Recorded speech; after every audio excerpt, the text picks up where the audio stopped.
Okay, this time I've got a point that I'm told lies on a particular circle. This time I want the equation of the tangent to the circle at that point. So I want the equation of this line. Okay, it's a straight line, so I'm going to be using the recipe y minus y naught equals mx minus x naught, and to set that up, once again, I need a point and a gradient. And for the point, really the only one I've got that I could use is the point q, minus 3, minus 2. The centre of the circle is not on the tangent, so I can't use that.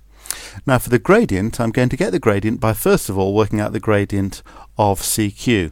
But before I can work out CQ, I need to find out what the point C is. So C is the centre of the circle. Here's the equation of the circle, so it's these numbers with sign swaps that tell me the coordinates of the centre of the circle. So C is the point minus 1, 4.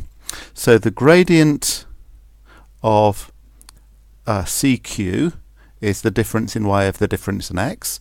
So I'm going to do this one minus this one. So 4 take away minus 2 over minus 1 take away minus 3.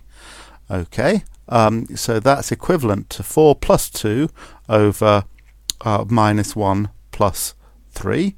So on the top I'm going to get 6, and on the bottom I'm going to get plus 2. So that's a gradient of 3. But that isn't the gradient that I'm going to use in this recipe. That was the gradient of CQ, and I need the perpendicular gradient. So to get the perpendicular gradient, I need to take my 3, or I could do it with the unsimplified fraction. I need to turn it upside down, do the reciprocal, and swap the sign. So I need to do minus 1 over the previous gradient 3, which is minus a third. So I've got the gradient that I need to use, which is minus a third. I've got a point that I can use, so plugging everything into the recipe for this straight line, I've got y minus y naught, which is y take away minus 2, equals m, which is minus a third, and then I need x minus x naught, which is take away minus 1.